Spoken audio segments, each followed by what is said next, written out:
12 species, each representing the most powerful civilizations in the known universe, had gathered.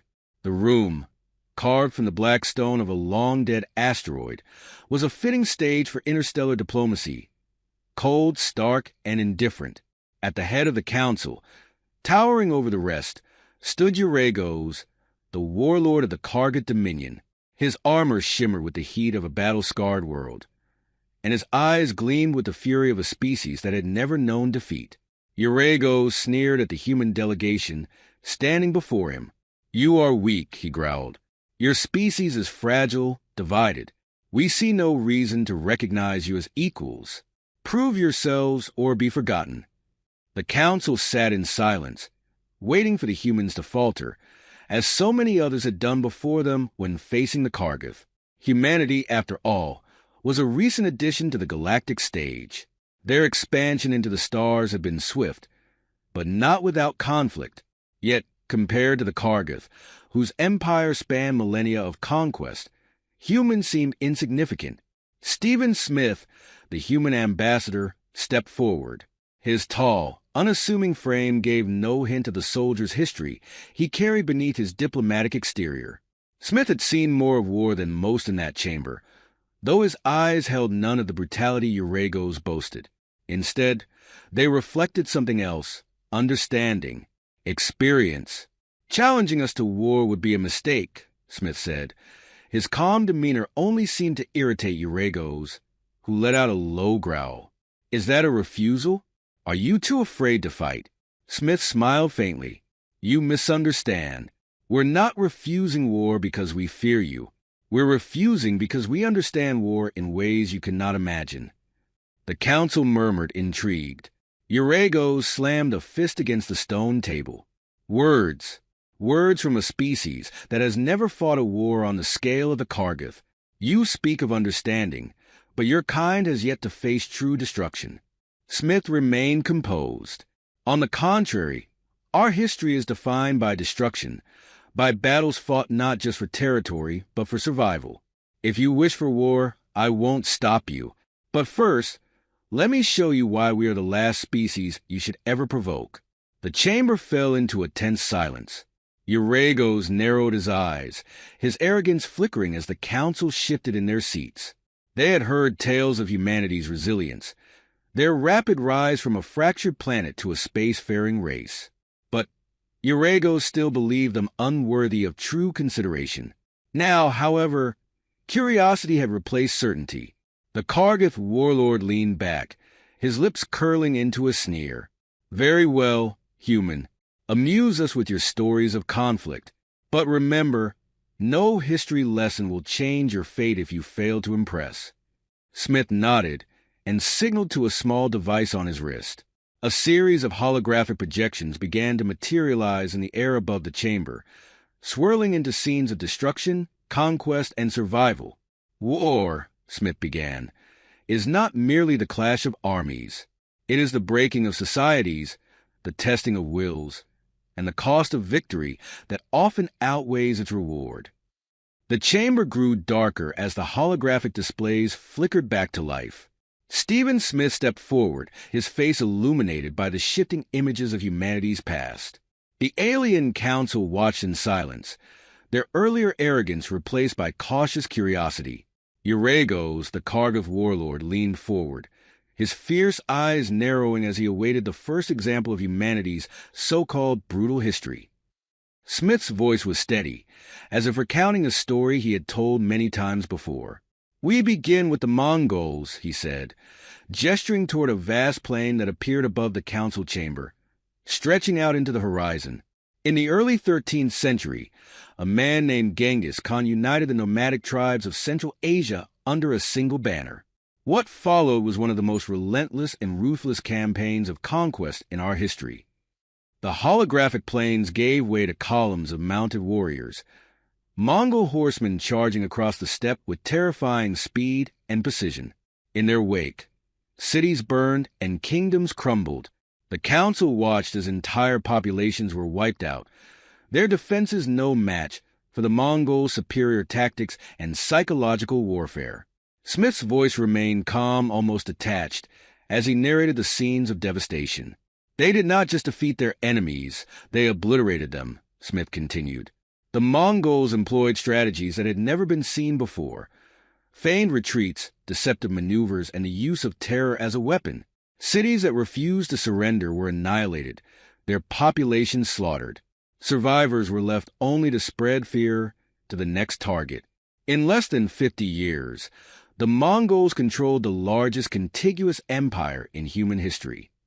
Urego scoffed, though there was a flicker of something in his eyes, perhaps a glimmer of respect.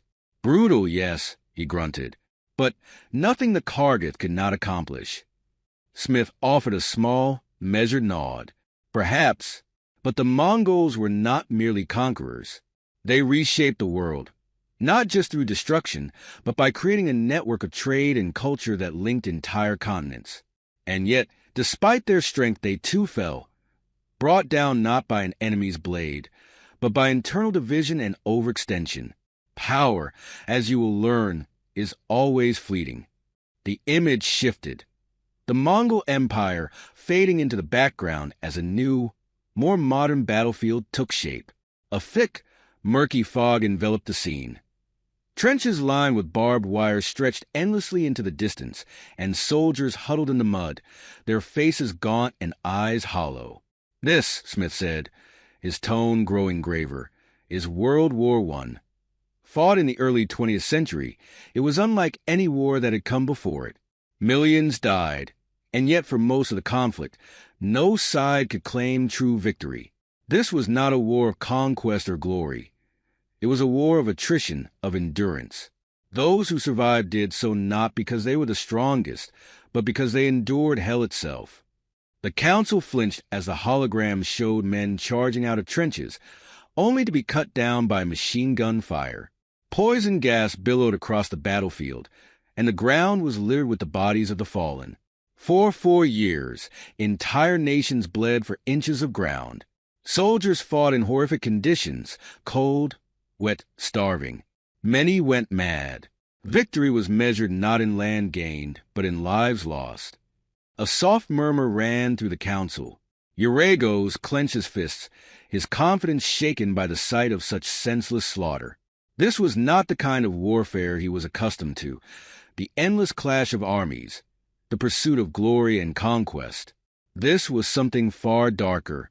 And still, Smith continued, it was just the beginning. The scene changed again, shifting to the mid-20th century. This time, the images were more familiar to the human members of the council. Tanks rumbling through streets, planes dropping bombs over cities, and mushroom clouds rising into the sky. Smith's voice took on a sharper edge as he introduced the next chapter in humanity's history of war. World War II, he said simply, letting the weight of the words hang in the air. The deadliest conflict in our history. Entire nations mobilized for war. Not just soldiers, but civilians, economies, entire societies. It was total war. The council watched as the horrors of this war unfolded. The bombing of cities, the mass destruction of infrastructure, the cold efficiency of human weaponry.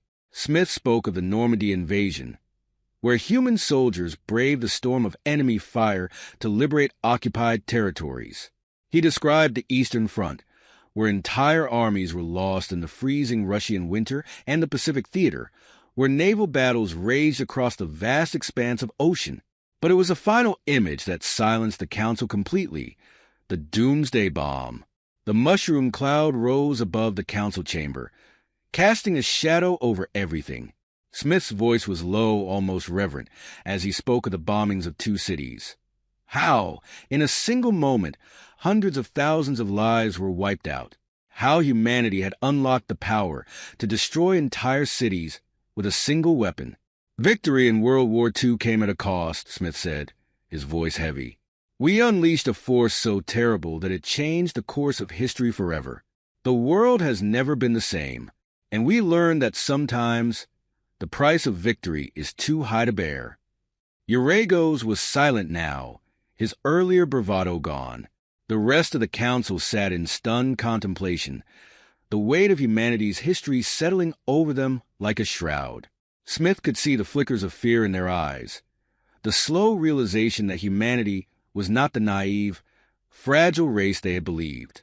Smith let the silence linger for a moment longer before stepping back.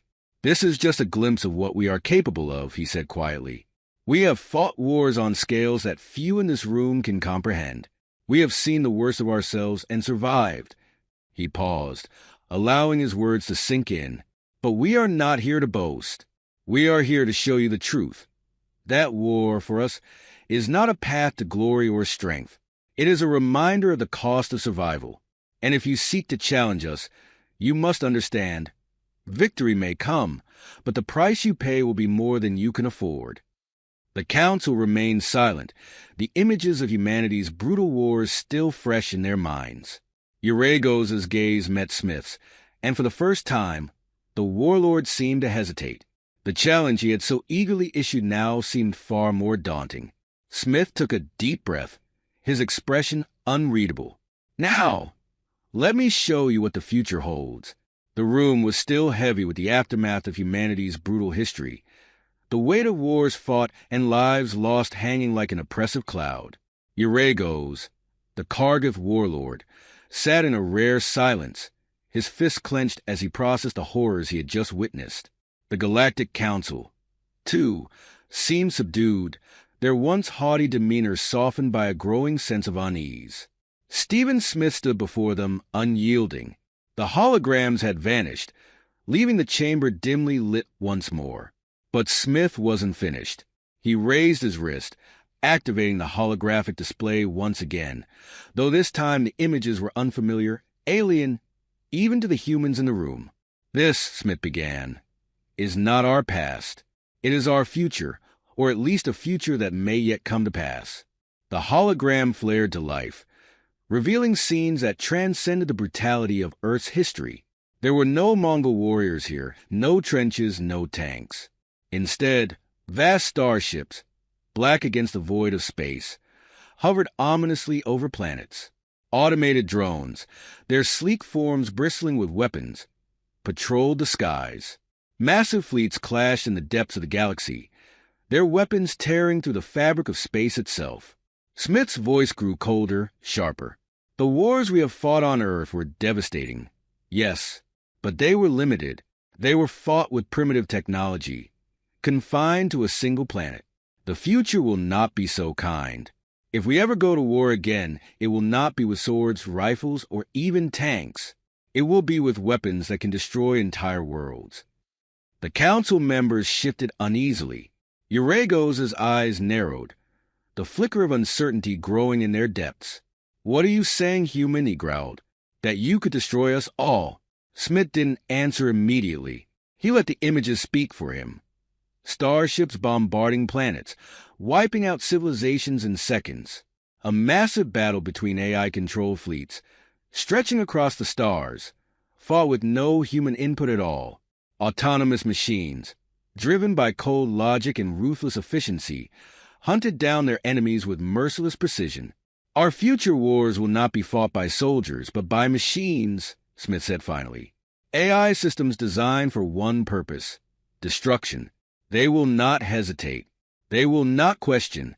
They will simply carry out their programming, obliterating everything in their path until the enemy is no more." A planet, distant and serene, appeared in the hologram. Seconds later, a weapon unlike anything the Council had seen before, an orbital superweapon, fired. The planet erupted in a fiery inferno, its atmosphere boiling away, its surface shattered into molten debris. In mere moments, it was reduced to a lifeless husk, spinning aimlessly through space. "This is the power we have begun to harness," Smith said quietly. "A single weapon capable of erasing an entire world. It's not just a theory. We already have the technology. If we are pushed to that point again, if humanity ever finds itself in another total war, there will be nothing left. Not for us and not for anyone else." The Council was silent. The threat of nuclear annihilation had already shaken them, but this was something beyond even their worst fears. Uragos, one so confident in his species' superiority, now sat with his jaw clenched, his eyes dark with doubt. He understood war, but this was not war. It was extinction. Smith continued, his voice steady, but carrying an undeniable edge. The Kargath are strong. I don't doubt your abilities in battle, nor the fierceness of your warriors. But you have never faced an enemy like us. We don't just fight to win. We fight to survive, and we do whatever it takes, no matter the cost. The hologram shifted once more, this time showing humanity's home, Earth. It was peaceful now. The scars of past wars healed over time, but still, beneath that calm surface, lay the knowledge of destruction. We have learned the hard way that war does not bring glory. It brings ruin. We have fought ourselves, nearly destroyed ourselves, to learn this. And now we avoid war, not because we are weak, but because we understand what it leads to. Smith turned to Uragos, his expression unreadable. You wanted to challenge us. You wanted to see if we were worthy of your respect. But let me ask you, do you truly want to fight us? Do you want to risk everything, your people, your world, on the assumption that you will win? Uragos said nothing, but the tension in the room was palpable. The once arrogant warlord now seemed unsure, his bravado crumbling under the weight of what he had seen. The other council members watched him, waiting for his response, but none spoke. The images of destruction lingered in their minds, the terrible reality of what war with humans could bring. Smith gave him no time to recover. We are not like you. We don't seek war, but if war comes to us, we will meet it with everything we have. And I promise you this, you will not like the outcome. The room fell into a deep, uneasy silence. Uragos' jaw tightened, his eyes burning with a mix of anger and fear, but he did not speak. He had seen enough. The Kargath might be the strongest species in the galaxy, but even they could not withstand the total annihilation humanity was capable of unleashing. The council remained silent for a long moment. Finally, Uragos stood, his broad shoulders slumping ever so slightly as he nodded to Smith. There will be no war, he growled, his voice heavy with reluctant respect. Your lesson has been learned. With that, the Kargath warlord turned and stormed out of the chamber, leaving the council in stunned silence. The decision had been made. Humanity had proven its worth. Not through violence, but through the promise of it. Smith stood alone in the center of the room, watching as the council members quietly adjourned. His mission was complete. The galaxy had been warned. Humanity was not to be trifled with. And as he watched them leave, Smith allowed himself a small, weary smile. The future was safe, for now.